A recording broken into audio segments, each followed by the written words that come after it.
నమస్తే. ఎట్టకేలకు ఈరోజు భోగాపురం ఎయిర్‌పోర్ట్ అనేది ఓపెనింగ్ అయింది. సో, సోషల్ మీడియాలో ఫుల్ ట్రోలింగ్స్ అయితా ఉన్నాయి. అంటే ఒకళ్ళు దీన్ని స్థాపిస్తే ఇంకొకళ్ళు పండగ చేసుకుంటున్నారు, రిబ్బన్‌లు కట్ చేస్తున్నారని చెప్పేసి అంటున్నారు. క్వెషన్ నేను డైరెక్ట్‌గా అడిగేసిన. మీరు డైరెక్ట్‌గా ఆన్సర్ చేయండి.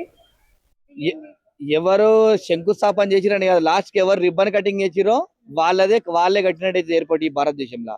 ఇలా గుర్తుపెట్టుకోండి. గతంలో కూడా చంద్రబాబు నాయుడు గారు రాజీవ్ గాంధీ ఇంటర్నేషనల్ ఎయిర్‌పోర్ట్‌కు శంకుస్థాపన చేయడం జరిగింది. అదేవిధంగా రాజశేఖర్ రెడ్డి గారు దాన్ని ఓపెన్ చేసి రాజీవ్ గాంధీ ఇంటర్నేషనల్ ఎయిర్‌పోర్ట్ అని పెట్టిర్రు.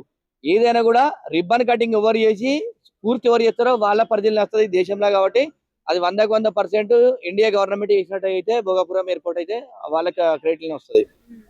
సో, ఈరోజు స్టేజ్ మీద కూడా చాలా ఎమోషనల్ అయిపోయారు పవన్ కళ్యాణ్ గారు గాని, లేకపోతే మోదీ గారు గాని. సో, ఎట్లా అనిపిస్తుంది? ఇది ఒక తెలుగు ఆంధ్రప్రదేశ్‌లో ఉన్న ప్రతి ఒక్కరికి ఒక ప్రైడ్ మూమెంట్.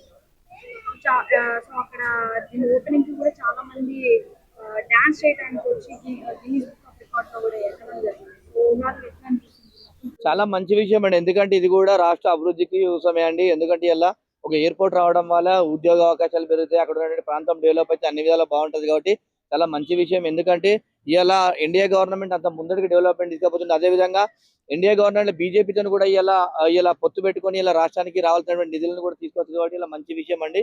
అదే విధంగా ఏదైనా కూడా రాష్ట్రంలో ఏ పార్టీ అధికారంలో ఉన్నా, ఏ పార్టీ అధికారం లేకున్నా కూడా ప్రజల డెవలప్‌మెంట్ మాత్రం కోరుకోవాలి కాబట్టి కొంచెం ఇప్పుడు ఈ విధంగా ఎయిర్‌పోర్ట్‌లు గాని, తర్వాత అదే విధంగా రాష్ట్రంలో రాజధాని కూడా లేదు కాబట్టి రాజధానిని కూడా బీజేపీ ఇండియా గవర్నమెంట్ ఉన్నప్పుడు కూడా పూర్తి స్థాయిలో నిర్మాణం చేస్తే కూడా మంచి డెవలప్‌మెంట్ ఉంటదని చెప్పి తెలియజేస్తున్నా.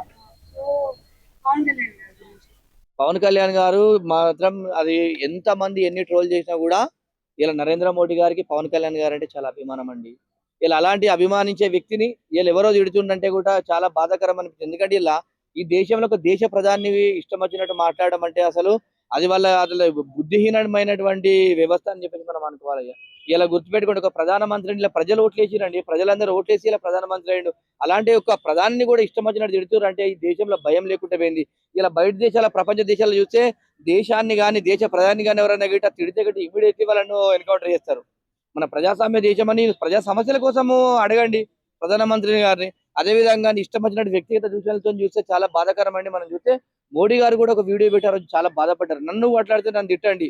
కానీ మా ఇంటోళ్ళని మా అమ్మని ఎందుకు తిట్టిర్రని చెప్పేసి ఆయన బాధపడుతున్నారంటే ఎంత ఎమోషనల్ అనిపిస్తదండి. ఏదైనా కూడా చదువుకున్నటువంటి ఇది మూర్ఖులు చేసే పనని చెప్పి తెలియజేస్తున్నా.